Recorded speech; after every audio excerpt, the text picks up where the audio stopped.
All right. Good Monday morning, everyone. Can you believe it is already June? Oh my gosh, I can't believe it. I mean, I'm excited because it's my birthday month. So you will hear about my birthday all month because I just love to talk about my birthday. But you guys are listening to Author Talk with me, Amy, Russell, and Fern. And our lovely guest today is Mel Todd. So, you guys, what happened with you guys this weekend? This weekend for me was just chaotic. It was chaotic. I was getting everything done. Josh has gone out of town. My mom's here with me currently. So I was getting my house ready, throwing out stuff. Josh decided to deep clean for whatever reason. And so then I got roped into that and we were deep cleaning up in here. And it it's chaotic. And I'm not prepared for the heat this week at all. So, Russell, what So, did you do? so his mother-in-law showed up, so he decided to deep clean, so he was too busy the whole weekend. Sounds like Josh is being rational to me. I'm not. She didn't come till yesterday. I'm He not left judging. yesterday. But So your show, I got to talk. First thing I got to do is tell you something mean my wife said about me. okay. So I last love it. week's show that I wasn't able to be on because I couldn't get the Wi-Fi, the Uh-huh. two of you did, and you did this a great job. In fact, you did such a great job that I was grumbling later with my wife about what a good job you did. And we were doing an author short, and she made the point afterwards, now that they know they can do such a good job without you, I don't think I would give them such a hard time anymore. Oh, No, Melinda, I So, love you. I love you, Melinda. Oh my so that's my hateful wife. God. She's not oh, hateful. She just speaks the truth. She speaks the truth. Good morning, Good Bob May. Good morning, Bob. morning. I So will we say, went to Blue Ridge and we went mountain hiking this weekend. Oh, But yeah. we also, one of the great things about Atlanta, and Mel, you live around the Atlanta area too. So you may have experienced this too, is because it's a big city in isolation, they do pre-Broadway plays here to get the kinks out. Have you ever gone to any of those in Atlanta? oh, not any of the pre-Broadway ones. All the ones I've seen have been on Broadway and just come off. So, well, last week we went to Trading Places the musical, which is a pre-Broadway. They're trying to work out the kinks and then get to Broadway. And so they had a test audience. We were part of the test audience at it. And my wife made me go. I don't go to musicals, but since the week before, she went to the opera with me uh, for some Verdi. So, I mean, it was serious opera. Uh, she said, "Look, now you're going to this musical. You don't have a choice." So I went. And I got to tell you, I was so sad during this musical because these people, hundreds of people, hundreds of thousands of dollars had been spent. They're people's dreams to succeed and get on Broadway are part of this. And it was so bad.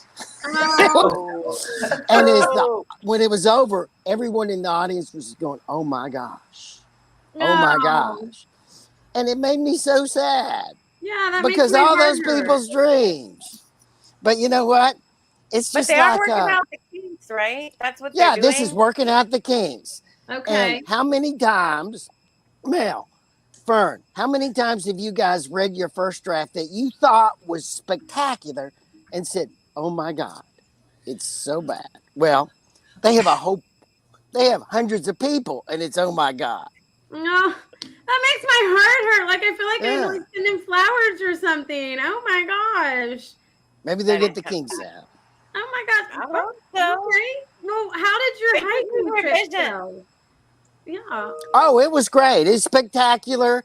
You have some pictures of us of the waterfall. We were hiking up around the waterfalls and tried to get to the Appalachian Trail this weekend, but that's me really working out, having a cigar with my dog, watching people canoe down the I river. feel like, you're really struggling there, having, working out and everything. Hold on, it wouldn't pull back up. Oh I yeah, have it though. oh yeah. I have it, Russell. Yeah. Yeah, that's the waterfall that we did hike That's to. pretty. I But then love I had to go have the cigar with the dog by the river. There you go. I love waterfalls. So you had me at waterfalls. I love them. I will hike Gorman Falls. Russell, you remember when Josh thought it was a brilliant idea on my birthday to take me hiking, okay? And it was like 95 freaking degrees, and we have to hike to Gorman Falls. I don't know if any of you guys remember this whole thing. It was awful to hike there. I mean, it's like just rock. And then You when you hit, married a brilliant man yeah, that I did. loves nature. And you know what? Mel, last week on the show, she was talking about that weekend that they went on their date night on his motorcycle. So she gripes about him, but she keeps doing stuff that he loves to do. She's kind of Anyways, okay, it was hot as hell hiking to this waterfall. And the waterfall, it was gorgeous. You could get in, it like flowed down, and then that water flowed into like a mini one, and you could get on the mini one, and it was ice cold water, and it was fantastic. But then you had to hike back up, okay? And you hiked back up, and the hottest part of the day, I swear I felt like the soles of my shoes were melting. I don't know why. Okay, so my birthday's at the end of June, which like is beginning to kick off the hottest just desert period of Texas, in my opinion. So it was awful, but I did it for a waterfall. Okay, that's my love for waterfalls. And then Greg has a suggestion. He says Looking Glass Falls in North Carolina is where he suggests. So good morning, Greg. Good morning, James. Oh my goodness, it is a Monday morning. But Fern, what did you do this weekend? Hopefully it was something that was happy. I mean, Russell had the sad play, but the happy waterfall. So what did you do? So as you know, in June, Max Regan hosts his writers retreats, and there's 2 sessions of them. And I usually do what's called the marathon, which means I go for the whole 2 sessions. Ooh. And so it kicked off on Friday night with our opening dinner, and Saturday and Sunday we were with our small group sessions, our whole group sessions, and so I have basically dove back into Gordiv Offensive, which unfortunately has been dormant for a while. And I was rereading it this weekend, and I was outlining what needs to be done to get it to like be finished, particularly fleshing out all those war scenes that have been kicking my butt. So that was my weekend, was kicking off my writer's retreat, and took a few moments to go off and do some shuffleboarding. Nice. Y'all know I love my shuffleboard. And then and then went back to writing. So that was my weekend was steeped in writing, and I love it. I feel so refreshed. That is a wonderful weekend. You're getting back to your writing and everything. Girl, I love it. I love it. Mel, what about you? What did you do this weekend? I spent the weekend in the garden, either watering or moving chips and pulling weeds. In fact, I pulled so many weeds that I actually managed to pull my trapezoid muscle. So I'm sitting here wishing I had a sling because I did a number on it. Oh my goodness. I'm cool for this weekend warrior stuff. Mel, what's the thing with Georgia and weeds and spiders? I've never seen so many new kinds of weeds in my life since I got to Georgia. There are so many weeds, and I'm trying really hard to make sure the squash actually survived this time, because I swear Georgia has more squash bugs than I've ever seen in any other state. So, but I'm cheap, and I like vegetables, and I don't like paying grocery store prices for them. That is the only thing that gets me out into the garden. Is I will do it for food. I won't do it for flowers. I could care less. I want food. There you go. Yes, there you go. I would probably do the same thing. I feel you. Not me. I mean, there's not even food will get me into a garden. I love that. There's bugs now. I love that about you, Fern. Mel, Fern has a war with the outside and with nature. Oh, she hates it. Trust me. Nature hates me. If I walk outside, I get bit. I hurt myself, everything else. But we've got like 20 tomato plants, probably 15 pepper plants and stuff. And then I process it all so that I get fresh vegetables and frozen stuff all year long. So It's the side effect of growing up on a farm. I really have issues with store-bought vegetables because they suck. Hey, Well, I get it. I get it. Let's see. Greg says that he thinks the kudzu is bad out there too. James, what we said, the only waterfall story you have is Dun River Falls in Jamaica. And then, Greg, you gave another suggestion for a waterfall in Chattanooga, Crystal Ruby. Cavern. It's called Ruby Falls. Oh, okay. That one is Ruby Falls. It's gorgeous. There you go. Okay. Oh my goodness. Well, okay, so we all had eventful weekends. Oh my gosh. some We of did. us not in nature at all, which is perfect, which is exactly how we like it. Right? Okay, we Nature- all, yeah. Nature and I have an agreement of mutual non-aggression. I do not invade it. Well, It does you have not both invade me. you both have violated that before, and Well, I the don't think boss what did, Mel it is not. does. I don't think what Mel does is nature, because a giant garden. Well, it's a kind of a battle with nature, but there's a beauty in a large vegetable garden. It's also an awful duty, also, isn't it, Mel? I like fresh stuff. Before we Yeah. get started with Mel's book, I would like to thank the people that are on our podcast. Most people that hear us listen to us during the week on our podcast. They don't even see our show on Mondays, which you're welcome to. We're like in the top 10 on Bookcast in America. Shockingly, we're shocked by that. We're doing. The first time, Mel, we got the rating, we were like, something's wrong. We better, is this a joke? Amy, where can people hear us on their podcast? Yeah, so you can hear us anywhere that streams podcasts. So we're on Good Pods, Spotify, Amazon Music, Apple, Google Play. All of those places that you can search podcasts is where we are located. If you want to see our smiling faces on Monday morning, you are more than welcome to go over to our YouTube channel and subscribe, or on our Facebook group. We're honestly more active on our Facebook group, to come and check us out. I tend to be very animated and talk with my hands a lot. I have a fidget toy to help prevent that. Me and Russell go back and forth, and he goes back and forth with Fern. So if you want to say our facial reactions, because we control what comes out of our mouth, but not the facial reactions that we make. Okay, it's kind of one of those things. You're more than welcome to go on over and join our Facebook group. Friend us if you want to. Send us a message. We are all open books. But tonight on Through the Eyes of Authors, you guys, we are going to do something different. So I know that we've been running a bunch of series and stuff for most of the year. Tonight, what I'm going to do is I have this handy little tool called Publisher's Rocket, which I know many of you guys know about, or publishers know about, and it's to help you kind of condense down and see if your keywords are good, how competitive they are, and kind of help you figure out the best keywords for your categories and everything for your book when you go to publish it. Tonight, I am opening that up to you. So I have the Publisher's Rocket. I will have it open. And if you want to get some ideas or see how competitive your keywords are, tonight is the night to do that. It is a free-for-all that if you've ever had questions or you want to tinker with your keywords, tonight is the night to do it. So for 1 hour tonight on Through the Eyes of Authors, I am completely yours in terms of keywords.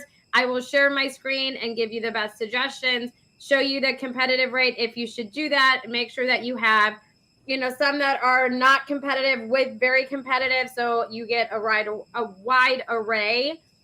But that is what is going on tonight. So if you have any questions, doubts, or want to just tinker with it, tonight is your night to do that. Absolutely. I am at your guys' beck and call tonight, and then we will review it Wednesday morning. But with all that being said, you guys, everyone should be proud of me, okay? Because usually words are hard on Monday, and I've had to slow down to enunciate to get everything out right where I didn't fumble through it. So I'm incredibly proud of myself, okay? But it's just been one. Oh, you know what? Hold on. I'm going back to my weekend for a minute. I know. Russell, I'm sorry. But let me just tell you something. I feel like everyone out here is going to appreciate it. I went to this thing called Uptown Cheapskate, and it's kind of like you can sell them your clothes, okay? I cleaned out my closet from before I had kids, all of this stuff, right? Because I tend to buy clothes. That's just my thing. So I took them 3 bags full, okay? They made me wait in the parking lot for 45 minutes. They call me. I go in there. Do you know what they said to me? My clothes were out of style and they wouldn't take any. They had tags on. They were brand new. So this lady pretty much told me I was old and not in style. So I got my feelings hurt this weekend. Okay, so I am boycotting that place because I don't think they have good taste. Okay, I'm just saying I had to get that out there because my feelings got hurt. And this chaotic weekend that I had, I was told that I have no style and they weren't in season. But with all that, I had to get it out. I had to tell somebody. I knew Russell was going to give me hell for it, so I was like, I'm going to tell. I can't give you hell. My wife warned me not to. Let's get on with Mel. Thank you. Yes. Friend, take it away. So Mel, one of the things that I really love to ask authors is, what inspired them to become an author? What was it that made you say, yes, I want to write as a profession? So kind of throwing that out there for you. You're making the assumption that it was ever something I didn't do. I literally have stories that I found one day going through stuff that I wrote in like 3rd or 4th grade. So I've always done stories. I babysat a lot, so I had to tell kids stories.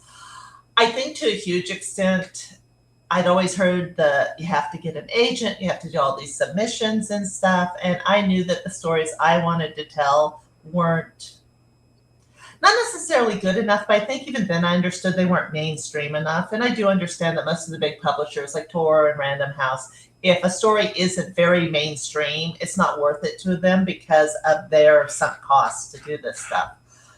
But back in about 2011, one of my friends who I'd been writing fan fiction with told me that he had published some of his original stuff on Amazon because this is just when the Kindle was coming out and just doing everything else. And he's like, you should really try it. And I'm like, okay, but I mean, what are you doing? Making $5-6 a month? He told me he paid more in taxes that year than double what I made. And I was working a very good day job. And I went, wait, what? When somebody's going to tell you that they're paying upwards of $100,000 in taxes for their year's income, I was like, okay, now I am paying attention. The biggest problem was it took me a little while to convince myself to get the ball rolling. So I didn't actually publish my first book on Amazon until about 2013. And I made the mistake many, many authors do, and I fell into the wrong group of writers. And don't get me wrong, I love these women. They're great. Lots of them are still my friends today. But it was a writers group for erotic romance. I don't do that. I suck at it. So I kept giving them stories that were sci-fi and fantasy, and they kept tearing them apart because they weren't sci-fi or fantasy readers. They were erotic romance stories. And so I ended up writing 2 romances and a couple novellas. And they're good books, but after I had my life kind of shatter in 2016, and when I came back, I went, why in the world am I writing something that I don't feel when I have a library with over 3,000 novels in it, they're all fantasy and science fiction? Why aren't I writing that since that's what I read? And so I started doing that and it just exploded. I've had so much fun writing the stuff that I love as opposed to writing what I thought the group of people I knew wanted. Does that make sense? Yeah, that's awesome. And that's very important to note that if you have a group that you have joined, but they're not good for your genre, you are not obligated to stay. You're not obligated to stay, find the right group to make them happy, because if it's not what you write, you're never, ever going to succeed. Mm-hmm. And again, some of these people are still friends. In fact, they're coming to my birthday party here in a few weeks, but they flat out admit they do not read what I write. And once I finally got over that hump, it made life much easier. And it's true because there are some critique groups out there where you can be in a group and the people may not necessarily read the science fiction and fantasy, but they're able to stretch themselves, go beyond what they read, and they're able to critique well, because they're able to do that. But some people just aren't. Science fiction and fantasy is a very unique genre in the high level of imagination that is required, and some people just can't go there. So it's important to find the right critique group for it. So now that you're writing the genre that you do love, which is the science fiction fantasy world, tell me a little bit about where did you start? Where did your writer's journey start? Which was your first book? What you know?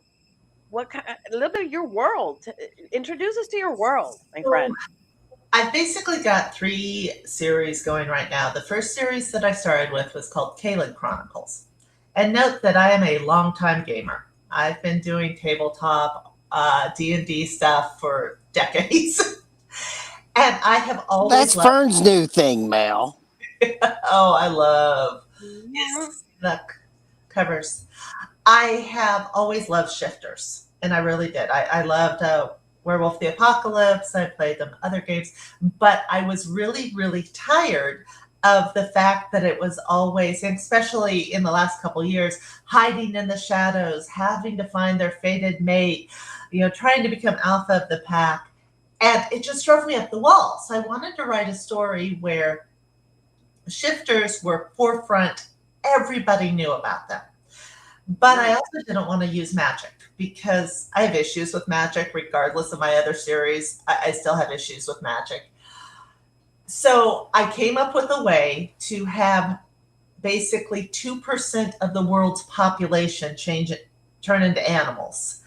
And they did it. The main character is a cop. She's being filmed on that world's equivalent of cops. So people are following her around with a camera saying, look pretty, all this stupid stuff. And she shifts on camera.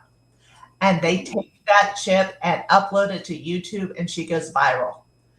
And it is all of this stuff that just comes out that you find out why the shifters, how the world changes. Because remember, this was global. It's not this one little tiny town hid in the mountains of the Appalachians or anything. It is affecting everybody. And so you have social changes, you have political changes, you just have all of this stuff that's this huge ripple effect. And following this one woman who somehow finds herself in the middle of all of this, even though it's the last thing she wants to do, she'd like to just be a cop. And I like taking tropes and changing them like that. And I had a lot of fun with the series. It never really kicked off because I call it urban science fiction. It's not magic. One of the things that you will see in all of my writing after 2016 is there's no romance. There's no romance subplot. You have relationships, you have friendships, you have marriages, but there is never a plot in it for somebody to get together with somebody else. And there is pretty much zero sex because there's no relationships. Now, the book 1 of the Caelid series does have a rape scene, but it was pretty much, that was part of the driving plot to prove what she would do to save children. Okay. But I actually have a lot of fun writing stories with no need to get any of the characters romantically invested in each other. I mean, it happens, but it happens on the sidelines of the story, not within the story where you're trying to figure out are they or aren't they. And it's a lot of fun. My other series, which is the series that's doing really, really well right now. In fact, I just looked the other day. All 5 books that are out have over 1,000 reviews each. Ooh, nice. Very good. About it. So this is my Twisted Luck series. It is definitely urban fantasy, and I've been having a lot of fun with it. The main character is actually asexual, and so she's watching everybody around her get in romance and everything else. She's like, yeah, no, I'm good. Not interested. But her best friend is a lesbian, and they are like life partners. They've never been sexually romantically interested in each other, but they are always there for each other. Because I've always detested the trope of, oh, they're my best friend, and then they stab you in the back. Yeah, never going to happen. Because these two are absolutely, ride or die for life. And they keep bringing other people in. It's very much a found family series. And then I've been having fun because I just got my hardbacks. So this is actually a hardback. It's called a perfect bound hardback as opposed to one with a dust jacket. But this is for con sales, which is mostly where I'll sell these. Nice. And then book 6 in the series, called Fated Luck, should be out here sometime in the next month. I just got it back from my editor. So we had talked about it earlier that I'm a little bit paranoid. So Amazon lets you do pre-order dates. If you don't make that pre-order date, they will blacklist you. Yes, they will. Okay, Mel, what's that mean to blacklist you? What's the consequences? You don't get to do any other pre-orders for over a year. Mm-hmm. So if you miss it's pretty extreme. It's pretty extreme. Yeah. They are hardcore about it. So, and I know lots and lots of authors and people like Mark Dawson and Craig Martell advocate doing pre-orders like 6 months or a year out. I have had, normally I write 30, 40,000 words a month. In the last 6 months, I've written like maybe 60,000 because my mother decided to fall and break her pelvis, not once, but twice in 6 months, which put me as a full-time caretaker. I have had an editor call me and say, so I'm going to be a little late on your editing because they're evacuating us for the hurricane. I had another editor call me and say, so I'm going to be out of touch for the next month or so. My husband just died. I don't do pre-orders until I have that book ready to go because you can never tell what is going to come out of you at left field. I want my ebook cover done. I need the book edited and formatted. I need the correct version loaded multiple times before I even do a pre-order because I want to run the risk. And I hate the idea of getting my fans all excited to say, yes, we're going to get the book on this date. And then I go, oh, sorry, it's not going to happen. So now, pre-orders are great, only if everything's done. No, I think that's very wise. And I think that's why I don't think it was paranoid at all. Because to me, in the publishing industry, we know as a publisher, we know things happen. There are delays, like you said. I mean, life happens to the people that we work with. And even if it doesn't, just in general, not every due date is met. Sometimes you have to push back a book. And sometimes you have to, just because it took a different turn or it needed more revisions than you thought or whatever it is. And so I think it's a very wise decision to say, I'm going to wait until I have it fully done and complete, and then I'll load it for pre-order. And then I know for sure what you get on the release date is the legit good book. Plus, it also offers you the opportunity to do so much more with arcs and galleys and get some early reviews going. So I think it's a very wise choice to kind of take the process slowly. People like to rush. Well, and my fans are always like, so when's next the book gonna be out? I'm like, soonish. It's done. It's just not edited yet. And I'm a very slow, that's not the right word. The way my process works is I send the books to my beta readers. They send it back. I compile it all. I go through, and I have a couple beta readers who are like laser precision. You're contradicting yourself for something that happened 3 books ago. I'm like, it did. Ooh, nice. That's awesome. Yeah. Fudge, I forgot about that. So how do I fix when you set stories up? I even had one, he came out and pointed out that I had said something X in like book 1, and I was saying the opposite book here, and I finally went, And I do these little blurbs at the top of my chapters that give you stuff about the world. And I finally did a blurb that said, we regret to inform you that there was a typo in the latest edition of this where it said this. We actually meant this so that it would actually be consistent with the new stuff I was doing. So I just had the quote, experts say, oh, we messed up and did a typo in that book. Nice. But you know what? That is really cool in terms of your series. And that's something that we haven't really talked about a lot with authors in terms of the fans that follow your series, that are your beta readers, and that actually can catch those kinds of details. Because like, I know that for me as a fan of a series, I love to have like Easter eggs, right? Like things that I find out now in book 3 that, oh, that happened in book 1 and, here and blah, and it's all interconnected. And that kind of stuff is really great. But as a writer, to be able to do that for another writer, and say, hey, I've read all your books, and here you have a contradiction, or blah blah blah. That is really awesome of your fans. Well, and see, it's so funny because I remember when I was first starting out, I was like, oh, I'll remember everything about all my characters. I know everything they did. I'll never forget. Yeah, I have spelled the same character's name 5 different ways, and I can't remember which way it was. I'll be like, what color were their eyes? I have absolutely no clue. I now understand the importance of story Bibles and stuff because you don't remember anything when you're 5 and 6 books into a series. You've completely spaced what that character did in book 1 because you're all working on what they're doing now and how they're going to evolve into the next story. So it's really great to have some betas that are absolutely dead on about remembering what I did. And I mean, a couple of these people, they've reread my book 7 or 8 times. And I'm just like, I'm not quite sure whether to be impressed or worried. I mean, I think my books are good, but wow, 7 or 8 times, I'm just kind of stunned. That's really cool because that means that your books resonated with those people to that degree, and that's a beautiful thing.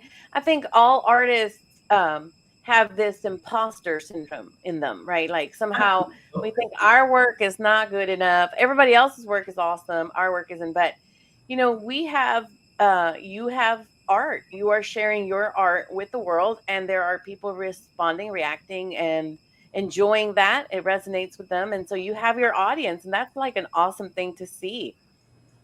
It's really cool. I mean, speaking of the world, I contracted with an international publisher, and this series has been translated into German. The first 2 books are already out in Germany in the German language, and book 3 releases this Friday. So basically 1 a month.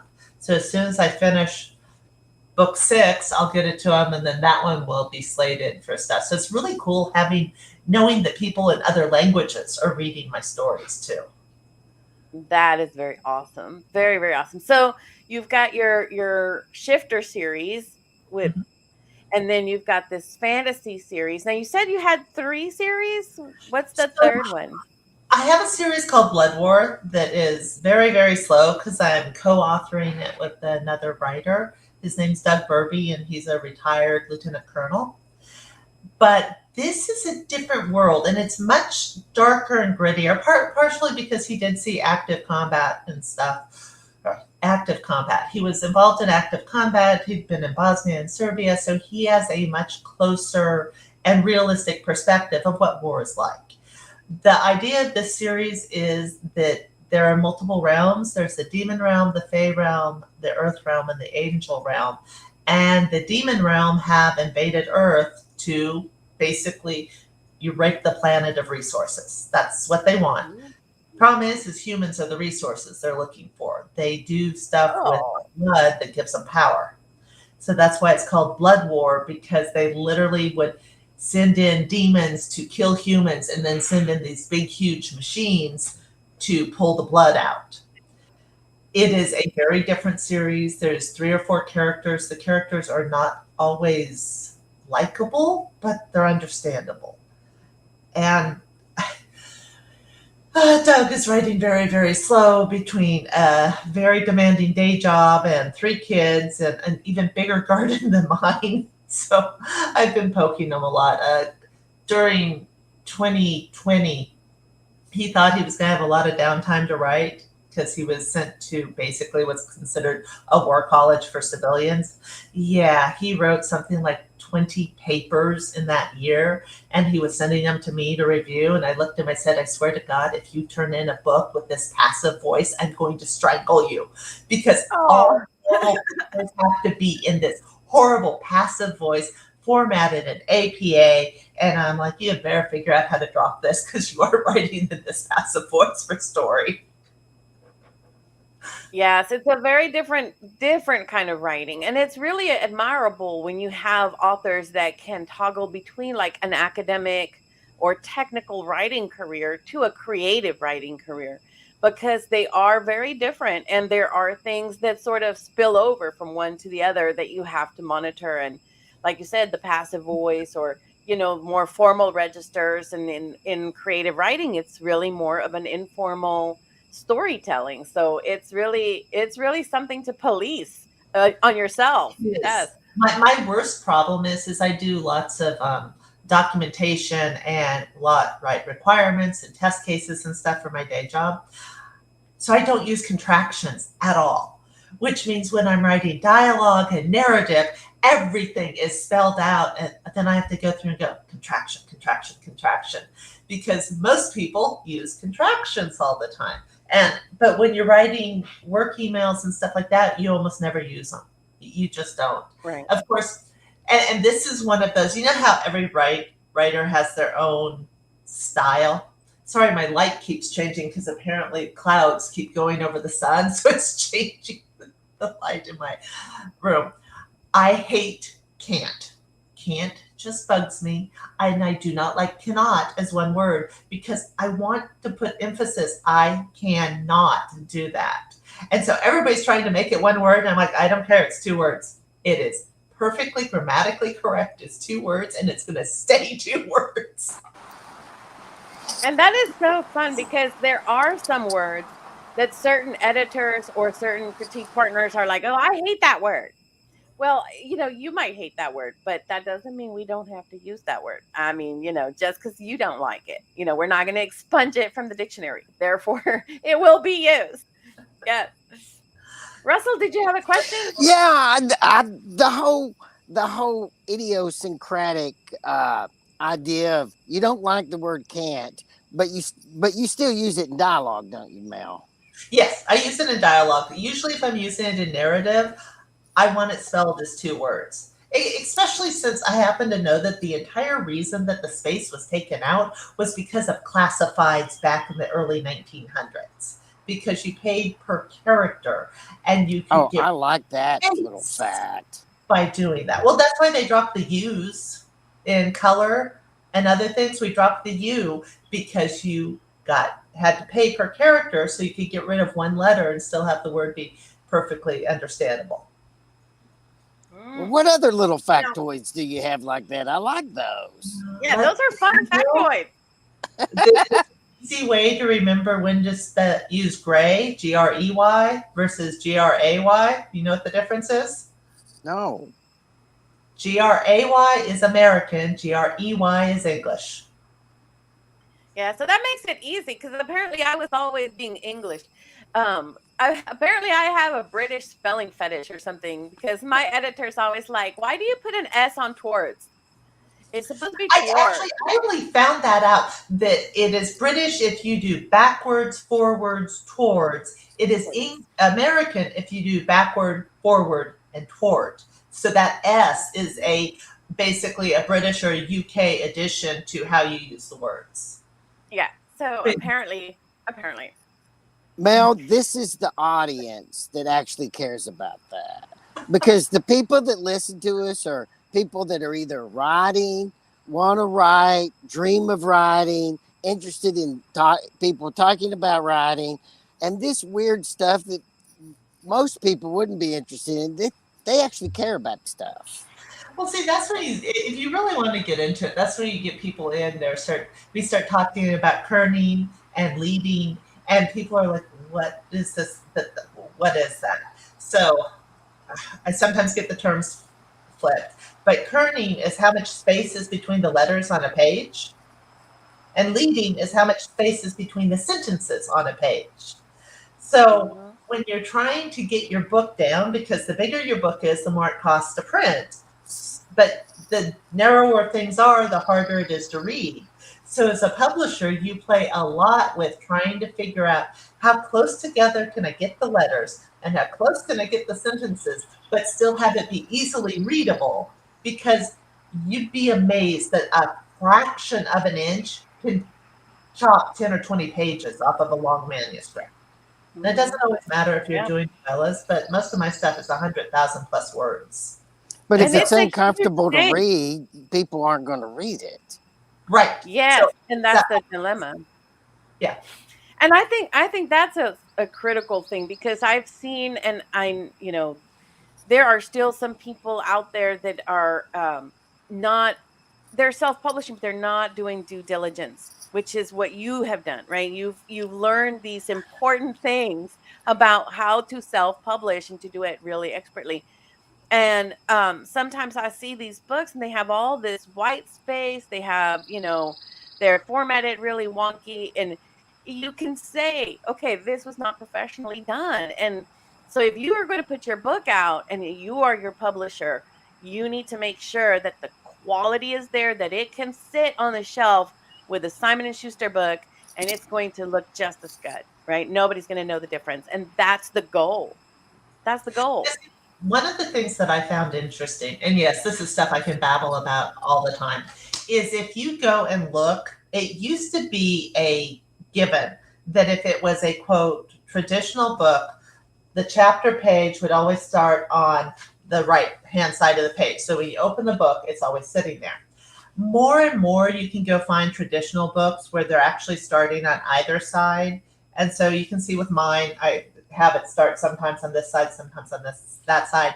The biggest problem again is that page length or number of pages, because if you make it so that it can start on either side, well, at a max you can probably save 30 or 40 pages, and that's a huge amount of space because it changes the width of your book. If it only drops you one page or two, it's probably not worth the effort. But a lot of us, and if you go take a look at some of the more traditional ones, it's 50-50 as to whether or not they did it, because they have to pay for pages just like the rest of us. Truth. Well, we are.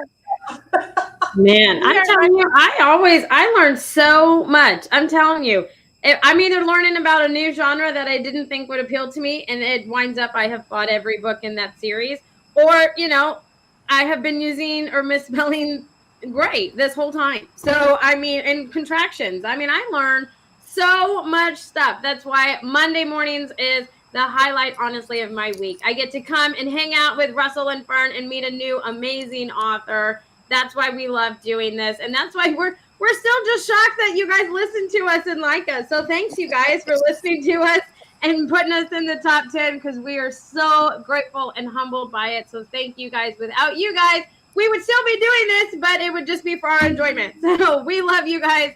Thank you guys so much. But I like to kick off the show, and sadly, I am also the one that has to end the show. I am a good and bad guy in this whole 45-minute segment. But you guys, closing statements, comments, questions, anything like that before we wrap up for the evening. Russell, I'm going to kick it to you. Do you have, Mel, a copy of the cover of the first book of that first series you talked about with the 2% that disappeared? Uh-huh. Because would you show that again? Because we shut it up if you go to the website. Your whole story about this series was so interesting to me. I want to get it, and I want to see it again so I can make sure that I nail it down. I want to read this. You've been a great interview, but that first series sounds very exciting. Relaunching that series with new covers, there's no choice. I'm actually relaunching it with new series or new covers for that series. So that'll be coming out soon, and that series will be wide. Nice. Well, congratulations. Fern, what about you? Closing questions, statements, comments, anything before we wrap up? It has been a pleasure to chat with you, Mel. And I personally am intrigued with the one that you are writing with your co-author, because that kind of, I'm in a war mode right now because the Calvern Scene are attacking and the Gorge are attacking. So I'm in war mode. So that one kind of is appealing to me right now. But I love all your series. I love that you're a multi-genre writer, and hope to have you back soon. Yes, I like that. Absolutely. Well, Mel, thank you so much for taking time out of your Monday morning, afternoon to come and talk to us so we could learn more about your series and just you as a writer. We would love to have you back. But you guys, until next time, this has been Author Talk. We hope everybody has a fantastic week, and we will catch you all next